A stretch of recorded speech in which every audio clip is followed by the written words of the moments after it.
Hola de nuevo, bienvenidos a mi canal, soy Gemma Pons, mediadora y CEO de Gestión Inteligente de Conflictos, un centro de mediación que os ayuda a resolver vuestras diferencias.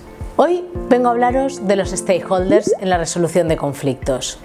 Y esta palabreja así como americana, ¿qué es lo que quiere decir? Bueno, un stakeholder son son todas aquellas personas relacionadas en la gestión del conflicto. Lo más importante a la hora de saber dibujar cuáles son los stakeholders relacionados con la gestión del conflicto es intentar conocer qué capacidad de influencia van a tener en la gestión del mismo. Y al igual que en el cine, vamos a tener stakeholders directos e indirectos, o primarios y secundarios.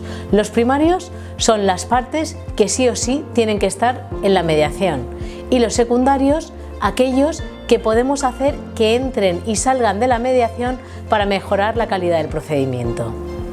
Voy a poneros ejemplos para que sea todo más gráfico. ¿Cuáles son los stakeholders en la mediación familiar? Vayamos a un clásico caso de mediación familiar.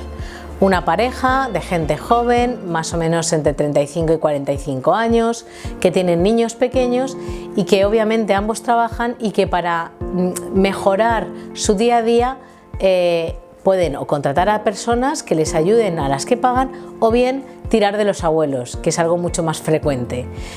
¿Los abuelos tendrían que estar en el procedimiento de mediación?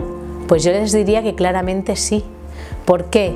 Porque cuando se va a hilar un acuerdo de mediación tenemos que tener en cuenta la disponibilidad y en realidad también el que los abuelos quieran continuar con esta labor que venían haciendo.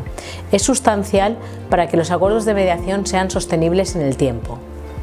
Por ejemplo, también podríamos tener en la mediación familiar la intervención, en el caso de los más adolescentes, de algún terapeuta o algún psicólogo que está ayudando a la familia en determinadas conductas. Tendríamos un stakeholder también que es secundario. Por último, y no menos importante, a mí siempre me gusta decir que los niños también son un stakeholder necesario en el procedimiento de mediación y sobre todo al final, porque los padres deben sentarse con los niños a contarles qué acuerdos han sido los que han alcanzado en mediación, porque en definitiva es a ellos a los que les afecta. En el caso de los adolescentes, en muchas ocasiones en la mediación familiar participan en el procedimiento de mediación, por tanto son un stakeholder, yo diría que más bien primario, no un stakeholder secundario, porque la decisión de los padres también viene determinada por cuál ha sido su rol en el procedimiento de mediación. Vayamos ahora a otro tema. ¿Cuáles podrían ser los stakeholders en una mediación en una empresa familiar? Les diría que los stakeholders primarios serían el fundador y los socios accionistas de la empresa familiar. Normalmente devienen en la mujer y en los hijos. ¿Cuáles podrían ser los stakeholders secundarios? Pues les diría que la familia política tiene un gran peso, la familia política, es decir, los cónyuges de los socios, que son miembros de la parte familiar. ¿Por qué? Porque uno, cuando está viviendo un conflicto, se va a casa a descansar y obviamente a su pareja o a su marido o a su mujer les explica qué es lo que está pasando.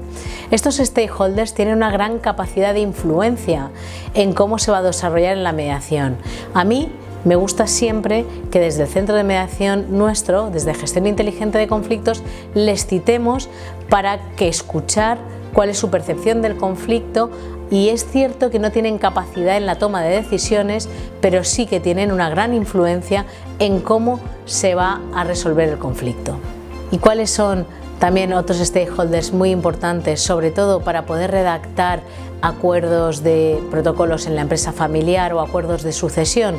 Las generaciones venideras, los niños, los jóvenes, los que todavía no tienen un papel relevante en la empresa, pero que sí se empapan de la cultura, de la misión, de la visión y de los valores de la misma. Es importante que los tengamos en cuenta y es importante que el mediador en algún momento determinado pueda tener una reunión personal con cada uno de ellos. Otros stakeholders necesarios en los casos de la empresa familiar serán y son los abogados, los asesores fiscales, asesores laborales que tiene la empresa. Pensemos ahora en otro caso, en el caso, por ejemplo, de la mediación hipotecaria. Y pensemos en el caso práctico en el que un padre o una madre o unos abuelos avalan a sus hijos con su vivienda en un préstamo hipotecario y pierden la vivienda y por tanto se ejecuta el aval.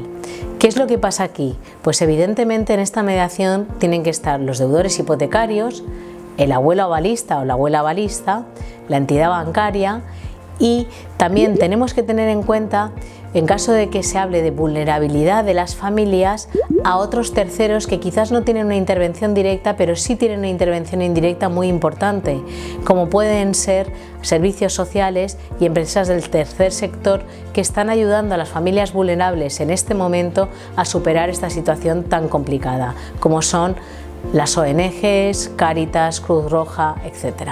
También son necesarios en esta tipología de conflictos y están teniendo mucha presencia en la mayoría de los casos las plataformas de afectados por la hipoteca y los sindicatos de inquilinas e inquilinos.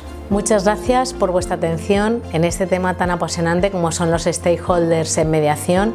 Nunca olvidéis que es verdad que están las partes protagonistas y están los actores secundarios que pueden tener mucha influencia en la gestión del conflicto. Si os ha gustado, por favor suscríbete a mi canal, Gemma Pons, y dale a la campanita en caso de querer recibir esas actualizaciones.